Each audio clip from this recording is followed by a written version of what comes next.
I'm delighted to be here this morning. I'm sorry that I couldn't be there in person. I suspect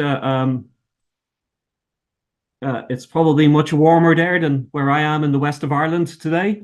But hopefully, in future instances of the conference, I might be present. This morning, I'm representing a large team of people who've contributed to this work, who are mentioned on the slide. I'm going to talk largely about our work on the use of reinforcement learning for future traffic management. So I'd like to sort of begin, I suppose, first of all, by thanking the organizing committees for VEHITS and for SMARTGREENS for the invitation to deliver a keynote. It's nice to have the opportunity to give a slightly longer talk than is often the case.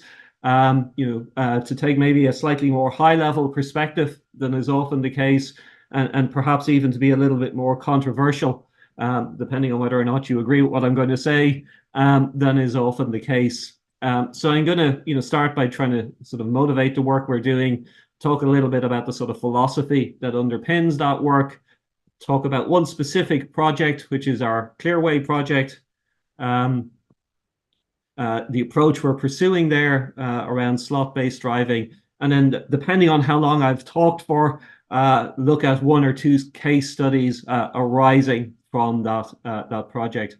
I think it's fair to say that take a fairly high-level perspective on this work, and also that the results I'm going to present are in some sense early results. It's part of an ongoing initiative, and lots still to do, I would say. Okay, so to start, I will just say, I think we all know, I'm sure everybody in the room is very aware that mobility is absolutely intrinsic to human society. Mobility options are often, perhaps always, decisive in individuals' life choices. They determine where we live, where we work, who we engage with on a daily basis. They determine where we go on holidays. So absolutely crucial in all life choices. They underpin, planning and infrastructure decisions.